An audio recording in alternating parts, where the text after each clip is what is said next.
Copyright. It's either the one thing protecting the sanctity of art and the careers of artists, or a completely arbitrary rule used by corporations to maintain control. If you care about movies, TV, books, or any other form of commercial art, then you probably know and care about copyright to some degree. Well, I can tell you one country that couldn't care less about copyright: Italy.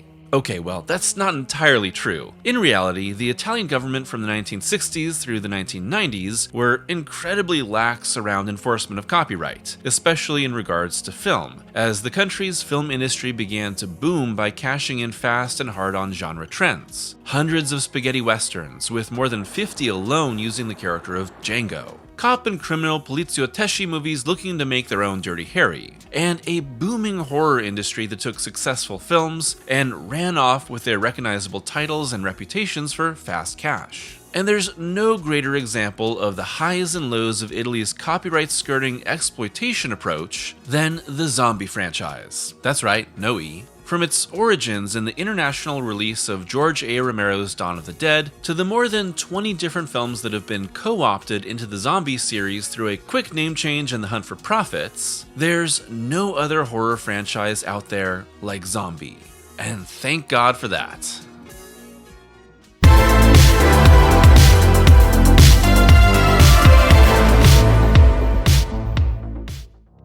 Our copyright-breaking descent into madness begins with me having an excuse to once again talk about George A. Romero's Dead films.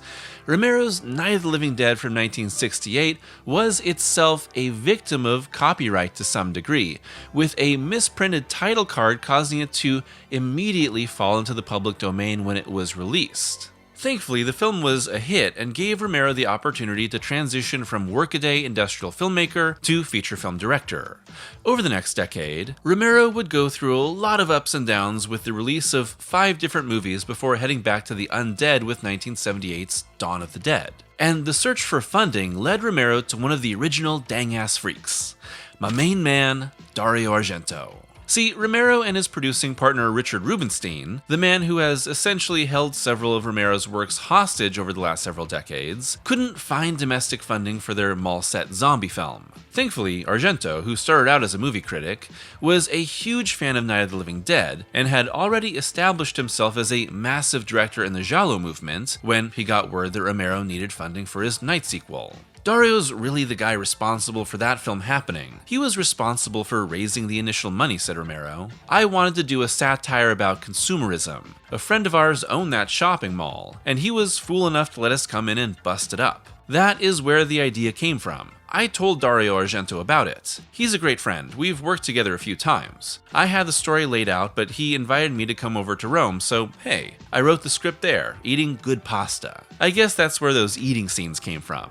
But what's most important to our story about the production of Dawn of the Dead is that Argento was given international distribution rights to Romero's film, and as such, Argento was given the ability to recut the film for its release in Europe and beyond. Retitled Zombie, Argento's version of the film is 119 minutes long, a little shorter than Romero's cut, has a faster pace, is a little gorier, and has lots of music from prog rock band Goblin, who Argento had previously used to score his films Deep Red and Suspiria. It's still essentially the same movie. There's nothing different that happens with the plot or characters, but it's fun to see the little differences that Argento makes, creating a more aggressive version of the film that's lighter on Romero's satire and heavier on the music-propelled thrills. When seen in the context of the later zombie movies, it makes sense that this set the template for the many films, jerry-rigged sequel, ripoff, or totally unrelated, that followed in Europe.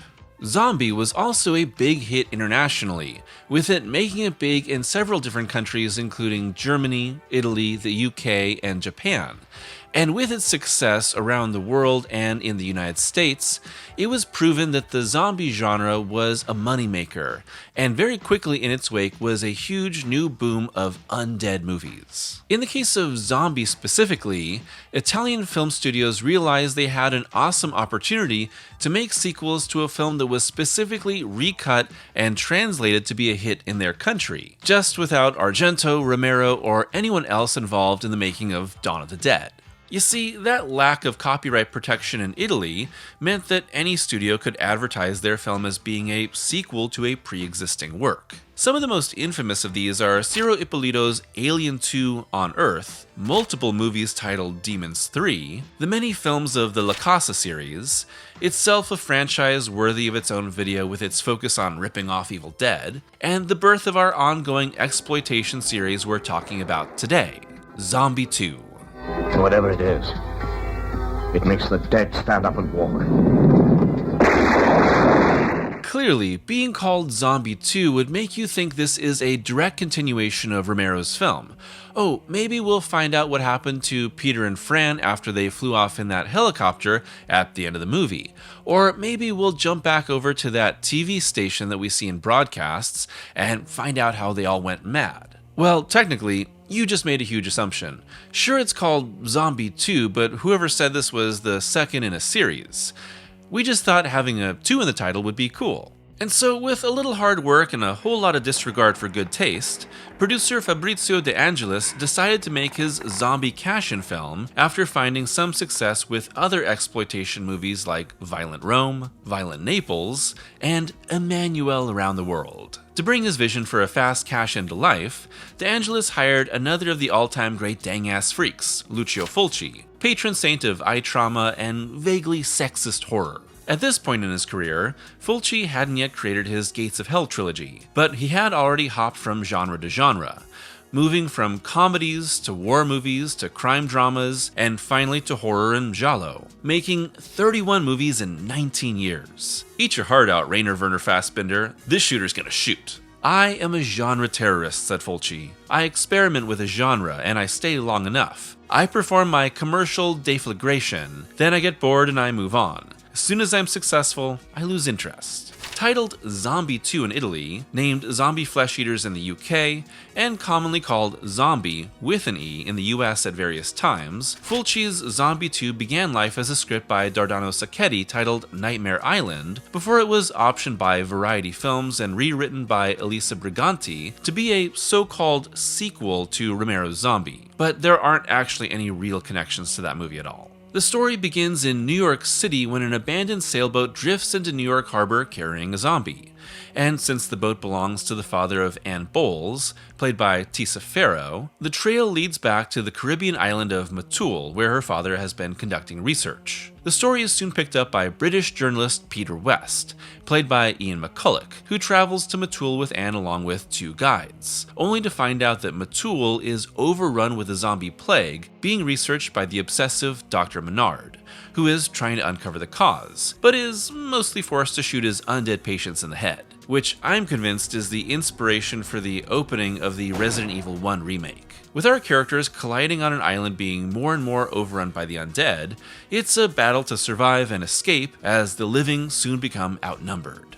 Now, one note here. When it comes to the zombie movies post Romero's involvement, they have a really wide variety in quality when it comes to writing, directing, acting, cinematography, and effects. Sometimes they're great, sometimes they're bad, and sometimes it's everywhere in between depending on scene to scene. However, I will say that the next 4 movies that I discuss are all at least fun. But Fulci's Zombie 2 is legitimately great. What sets Zombie 2 apart in the post-Dawn zombie world is that Sacchetti wrote his early version of the script to be a callback to the early voodoo zombie films made pre-Romero, and not as a rip-off sequel, which was then made to be closer to the classic Romero Flesh Eaters after it was purchased by Variety. So the result is a tropical island-set survival story where the undead are rising from an unknown curse, but are also rotting corpses that eat the living. That combination adds an extra layer of creepiness to these walkers. They can't be explained, they can't be stopped, and they're not just transforming the living, they're rising from the worm-filled earth. The other element that makes Zombie a hard shift away from Romero's vision is that it really doesn't have any social commentary on its mind, which is completely different from the other Romero splinter series of Return of the Living Dead, which is super heavy on social satire. It's funny because Romero believed that his underlying themes are what made his Dead films into hits in Europe, saying, "I think generally the European audiences get more of the stuff that underlies the action. but it doesn't underlie the action. People say, there's a hidden message about consumerism in Dawn of the Dead. I always say, it ain't exactly hidden. It's pretty much right up in your face. Fulci's film is simply telling a straightforward horror story about being trapped with the undead and fighting for your life. There's some ideas of ancient beliefs colliding with modern science, but it doesn't really go anywhere beyond our doctor's struggle to stem the tide of the undead in his makeshift hospital. However, what Fulci's film does, it does extremely well. And what it does is create an oppressive, creepy atmosphere filled with dread and slowly overwhelmed by grotesque death. The effects by Giannino De Rossi, who had worked with Fulci on his Gates of Hell trilogy, are awesome. When compared to Tom Savini's minimal but effective zombie work in Dawn, where blue makeup and bright red blood was used to bring hordes of the undead to life, De Rossi's zombies are created by caking on layer after layer of thick, flaky makeup onto his actors. The undead of Zombie 2 have been rotting for so long, and it really makes them unforgettably gruesome, with the walking corpses ripping, tearing, and biting their victims with an unbelievable strength. Fulci always described his approach to horror as fantasy, that his horror is the horror of dreams, ideas, fears, nightmares that come to life on screen and then recede from our consciousness. So what I find fascinating is that Fulci's Zombie 2 is one of his least dreamlike movies. It feels more grounded, more immediate than a lot of his other work. Really, I think the fantasy elements increase as the zombie movies continue, becoming more dreamlike and strange as the undead take on more surreal qualities. And of course, you can't overlook the outlandish zombie versus shark scene, where a totally unnecessary nude scuba diving trip leads to an underwater zombie fighting the big fish and taking chunks out of it. To make it happen, the sequence was shot in a saltwater tank with the shark given horse meat and sedatives, a common horror YouTuber diet, beforehand, and the stuntman using hidden blood packs to simulate his attacks, culminating with the shark biting off his fake arm. It's unlike anything you've ever seen in a zombie movie, and it would be the film's claim to fame if the rest wasn't filled with amazing, jaw-dropping moments too. The most squirm-inducing of which is the eyeball splinter death, with our doctor's wife slowly pulled into a giant wood shard by an unstoppable zombie. I'd show it here if it wouldn't get me immediately demonetized, but all to say, it feels so real, so brutal, and so close that you'll never forget it. By the end, Anne and Peter are our only survivors, making their way back to New York only to discover that the undead plague has arrived in the Big Apple, punctuated by a wonderfully explanatory radio broadcast and zombies walking on the Brooklyn Bridge, a shot accomplished by filming without a permit and getting it done as quickly as possible. We've just been informed that zombies have entered the building. They're at the door. They're coming in! A lot like Dawn of the Dead, our heroes are safe for now, but what waits for them in this new world?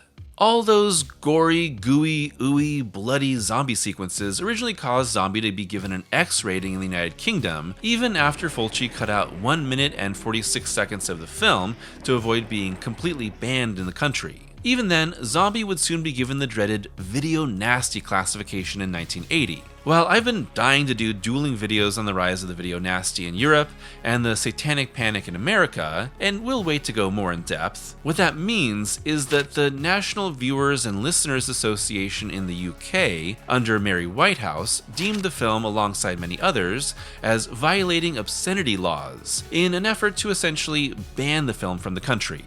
That meant that Zombie 2 was really hard to get a hold of in Britain for the next several decades, but that only increased its popularity and the obsessions over it. After all, what better way to make a genre and boundary-pushing film even more popular and more talked about than to say that it violates the norms of society? I bet even hearing that makes you want to go out and watch that movie right now, don't you, you little gremlin? And even with that ban, the spread of home video around the world slowly made Zombie 2 more and more popular over the next several decades. It would be almost a decade until another zombie entry was slapped together by Italian filmmakers. And with its release would come the transformation of what was once a quick cash-in into an ever-growing exploitation franchise, hungry for some easy name recognition and reliable profits.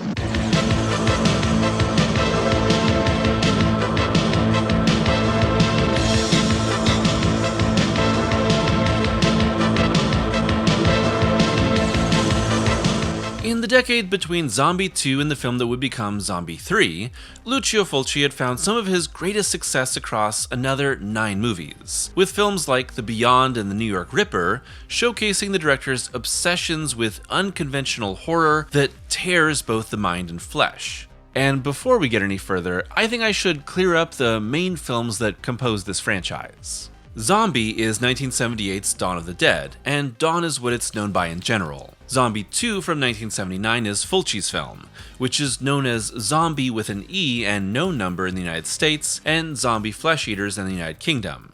Zombie 3 from 1988 is by Fulci and Bruno Mattei, and is commonly called Zombie Flesh Eaters 2 in the UK, but is mostly known as Zombie 3. Zombie 4 from 1989 was originally titled After Death before the zombie branding was slapped on it, although it's sometimes called Zombie 4 After Death. And Zombie 5 from 1988 was originally called Killing Birds, and is often referred to as Zombie 5 Killing Birds, but is titled Zombie Flesh Eaters 4 in some countries. Simple, right? And so that leads us to Zombie 3, an appropriately titled entry because it shared the most crew with another from this franchise. With a script written by Rossella Drudi, but only credited to her husband Claudio Fragrasso, who did some additional writing, Zombie 3 was shot in the Philippines to save money and was directed, at least initially, by a returning Fulci. However, after 6 weeks of production, Fulci left the film, at first saying that he had gotten sick and couldn't continue, but eventually revealing that constant fighting with producers led to him at first heavily altering the script and then quitting. At the time of his departure, Fulci had shot about an hour and 15 minutes of finished film. However, after further editing, Flora Film was left with only 50 minutes. Not nearly enough for a feature-length movie. The solution? Enter the man, the myth, the legend, Bruno Mattei. At this point, Mattei had found some success with inept exploitation ripoffs like SS Girls, Hell of the Living Dead, and Women's Prison Massacre, and would eventually go on to make such other classic shameless ripoffs like Robo War, Shocking Dark, and Cruel Jaws. However, Mattei and company ran into a massive issue. All of the cast had gone home and weren't able to return to film new scenes. The result is that Mattei and Fragrasso wrote new material with brand new characters to fill in the gaps in runtime, adding in the opening and most scenes with the supporting military. In the meantime, we'll do things our way. General Morton, when you asked us to work on Death 1, you should have told us about the risks involved. I did all of the beginning. I also did all the scenes with the men dressed in white anti-contamination suits, said Mattei. We did all the beginning as well as the end, the scenes where the people are burning. Let's say I did about 40% of the film, because it was a long film. In any case, Fulci and I have an excellent relationship. So, with all that said, what is Zombie 3 about? Well, honestly, it's kinda like any other zombie movie you'd get from this era. Much like Mattei's Hell of the Living Dead, the film starts with a government experiment gone wrong, causing a virus to be stolen and begin an island-wide infection. If there's anything that ties the zombie films together, it's their tropical setting. Beautiful vacation scenery while your guts are getting ripped out and eaten. Not a bad way to go. From there, a group of soldiers on vacation and a party bus band together during the zombie outbreak. Honestly, there's not much to it beyond moving our characters from set piece to set piece of varying quality. However, I will point out a few things that differentiate Zombie 3 from the rest of the series. First, Mattei and Fulci colliding means a roller coaster of cheap schlock and solid thrills, unguessably trading back and forth. A continuing thread of a DJ somehow knowing everything going on and giving radio updates to our characters adds in a touch of The Warriors or The Fog, with the character eventually turning into a zombie to have the film end like Zombie 2. And there are 2 absolutely insane sequences that make the film worth the price of admission, free on almost any streaming site. The first is a self-propelled flying zombie head that surprises one of our characters when they open a freezer. It's the type of nonsensical twist that you can't forget. The other comes when one of our survivors finds a pregnant woman in labor and suffering from a zombie bite. You could guess where this is going, right? Zombie baby birth? Wrong. A second zombie arrives and forces our heroine toward the pregnant belly, only for her to be attacked by a fully grown zombie hand. This is the insane, inane shit that can only result from the third film in a knockoff Italian horror series that was shot on the fly and with no guiding direction. In the end, our survivors decide to return to the island, promising to stop the outbreak and save the world. A perfect setup for the next film, right? Yeah, sure.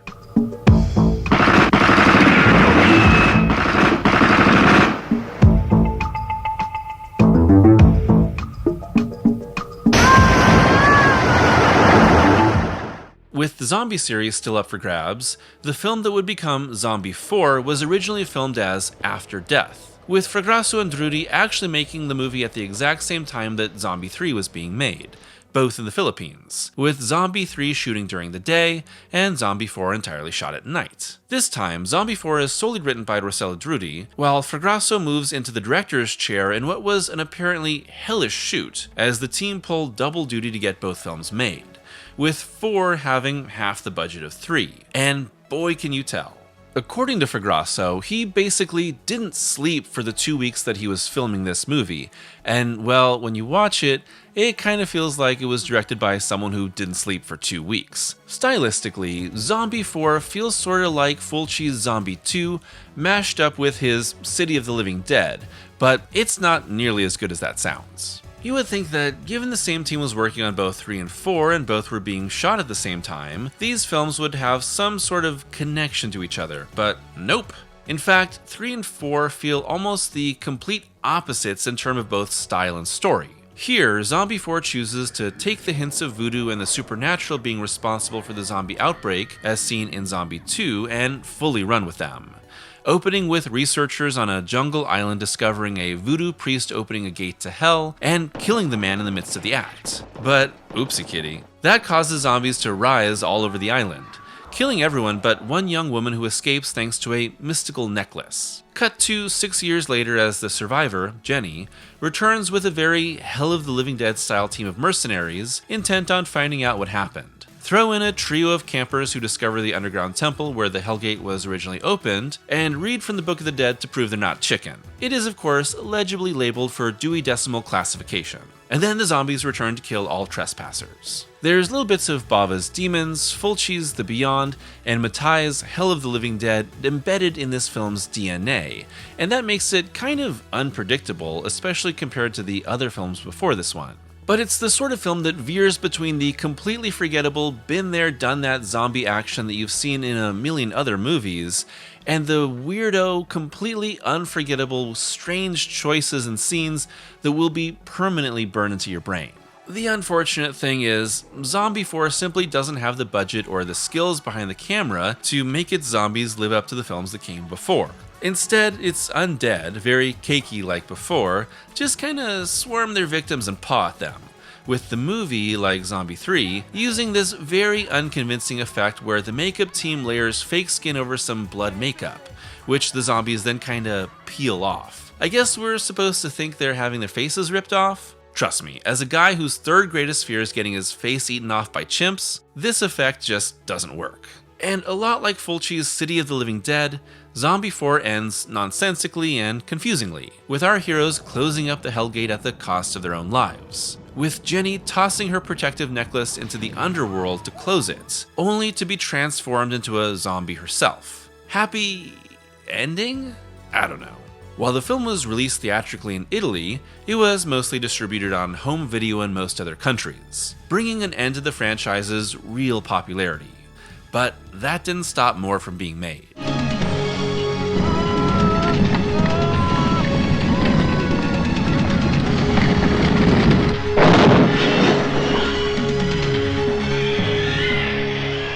And so that brings us to Zombie 5, Killing Birds from 1988, directed by Aristide Massachesi, better known as Joe D'Amato, and Claudio Lattanzi, and written by Lattanzi, Sheila Goldberg, and Danielle Stroppa, which was released in France as simply Killing Birds. And I think what's important to note here is that I really do love a lot of Italian horror. Fulci, Argento, Bava, the other Bava, Soavi.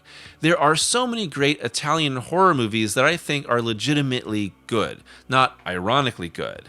And all those things that people complain about being nonsensical, or just weird, or too dreamlike, I think are features and not bugs. So you really should believe me when I say that I think that Killing Birds is complete crap, but still strangely entertaining. Zombie 5 once again has nothing to do with any of the movies that came before, but now the film has truly nothing in common with them at all. Rather than a tropical island, we're in Louisiana, and instead of an investigation into mysterious deaths, we have a bunch of college students looking for a rare bird for a class assignment. And instead of voodoo or government experiments bringing back the dead, zombies just kinda show up after a first half entitled that make us believe killer birds will be our main monster. They're not, they mostly just stand there, menacingly. It all vaguely has something to do with a Vietnam vet killing his family decades earlier and then suffering the wrath of birds, with our college group just so happening to stay at his abandoned house, as it's the perfect spot for their research. From there, zombies start to show up as our characters are slowly picked off one by one, most often the victim of poor reaction times and an inability to recognize they have working arms, hands, and legs. Couldn't be me. I've been told I'm excellent at using my appendages. And from there, what's that? Honestly, I can't really explain this plot to you any further because nothing about it makes sense. Why do the birds want revenge? Don't know. Why are there zombies? Don't know. Was Robert Vaughn really that hard up for cash when he took this part? Probably, but he was the man from U.N.C.L.E., goddanggit. When watching this movie, I found myself making this face over and over. And that's caused by pure nonsense colliding with exquisitely bad acting, terrible writing, and zombie attack scenes that had no budget to do anything with them. Great screenwriting and acting is often the result of finely observed human behavior. Small reactions, surprising choices that still feel real, authentic emotions that come through an artificial medium. And yet, Zombie 5 seems to be written and directed by someone who has never met a human being. And you can't blame this one on the usual Italian practice of shooting without sound and dubbing later, because this was recorded and synced on set and the acting is just so bad. I guess I'll be seeing you. I guess so. The witness is sending me to cover expedition. Over my dead body. Steve, I didn't think you still cared. And this is serious. I was kidding. And whether there's been debate over whether D'Amato or Lattanzi truly directed the film, I think it should be a matter of each man trying to pass it off on the other instead of trying to claim authorship, because this thing is truly shit from a butt. Don't watch this movie. It's truly only for masochists or YouTubers with a really weird audience. And okay, this is where I'm going to stop trying to make sense of this franchise. While Italy's Zombie series was already a strange mishmash of films thrown together, it gets even weirder from here on out, essentially shattering into pieces depending on what country these movies were released in. So here's a quick rundown of what exactly qualifies as a zombie movie, depending on the country, complete with handy-dandy infographics. In Germany, you have Zombie, which is Dawn of the Dead, Zombie 2, which is actually Romero's Day of the Dead, and Zombie 3, which is just Italy's Zombie 3. That's right, they skipped Fulci's Zombie 2. What a messed up country. In Thailand, the series starts with Fulci's Zombie 2 as zombie flesh eaters, and runs through the next normal 3. That's right, no Dawn of the Dead. What a messed up country. In Australia, we get a whole bunch of additions as the series starts with Zombie 4, called Bacterion here and actually just a retitled Panic, an Italian and Spanish film by Tonino Ricci. Then there's Zombie 5, Vengeance, which was the Leon Klimovsky and Paul Naschy Spanish language Vengeance of the Zombies. Next, Zombie 6, The Mirage, is the US-made Frank Agrama film, Dawn of the Mummy, followed by Zombie 7, Last Rites, which was the Spanish film Night of the Seagulls, made by Armando de Osorio and used as the fourth and final Blind Dead movie. Blind Dead Retrospective coming in 2037. And finally, Zombie 8, Urban Decay, which was released all the way in 2020, which isn't anything else. Can you believe that? 5 extra zombie movies thrown on the pile. What a messed up country. And then from there, random distributors in countries around the world repackaged even more movies as a zombie sequel, with numbers and new subtitles applied at random. These included... sorry future me who has to edit this. The Hanging Woman, Let Sleeping Corpses Lie, A Virgin Among the Dead, Pulgasari, that's a North Korean kaiju movie made by a director the country kidnapped, Revenge in the House of Usher, Anthropophagus, Absurd, the sequel to Anthropophagus, Zombie Holocaust, Hell of the Living Dead, Nightmare City, Burial Ground, Oasis of the Zombies, Zombie 90 Extreme Pestilence, and Variant. That's 14 more movies randomly shoved into the zombie branding. What a messed up world. And so we come to the end of our journey through the Zombie series. And while I think that none of these movies have the same cultural impact as Romero's Dead films, because they really aren't trying to have some sort of larger commentary on society and aren't really all that pioneering in and of themselves, I think they're at least fun and entertaining, sometimes in ways they weren't intended to be at all. It's a real case of sicko movies made by and for sickos. And yet, when you really think about it, who else is there to support the art of dang-ass freaks but other dang-ass freaks like you and me? And between all the bad writing, grotesque effects, terrible acting, and low-budget exploitation productions, there's something to be said for scrappy film crews with nothing but a bucket of blood and a dream. So here's to the zombie flesh-eater movies in all their stupefying glory. May we each find a little joy in the crap that fills our lives.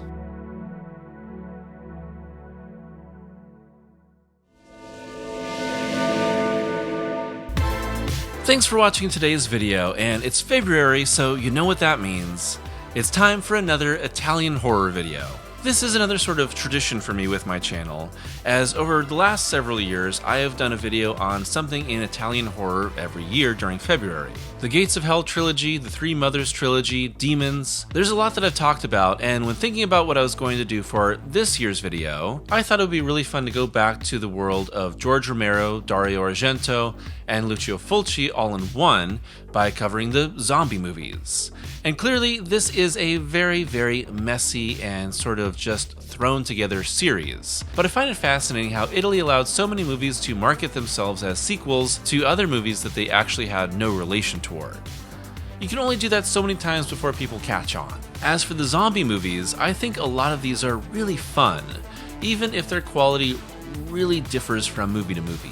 Fulci's Zombie 2 is awesome. It's gory, it's scary, it's tense, it's weird, and it really feels one of a kind in the zombie films of that era. So I was really happy to be able to talk about that one in particular, but Zombie 3, 4, and 5 are just so strange. Throw in all the other ones and you have a series unlike anything else in movie history. And thankfully that hasn't happened all too often, because that is exactly how you burn out franchise after franchise. I'd love to hear your thoughts on the Zombie series, your own favorite in this Zombie with no E franchise, and other Italian horror films that you'd like for me to cover in the future. There will always be at least one a year. As always, a huge shout out to my patrons and members for their continued support. If you'd like to be a member or patron, it's only $2 a month for early access to every video, and exclusive reviews voted on by supporters every month. So until next time, I hope that you're taking care of yourselves, and having a little fun with a cheap ripoff.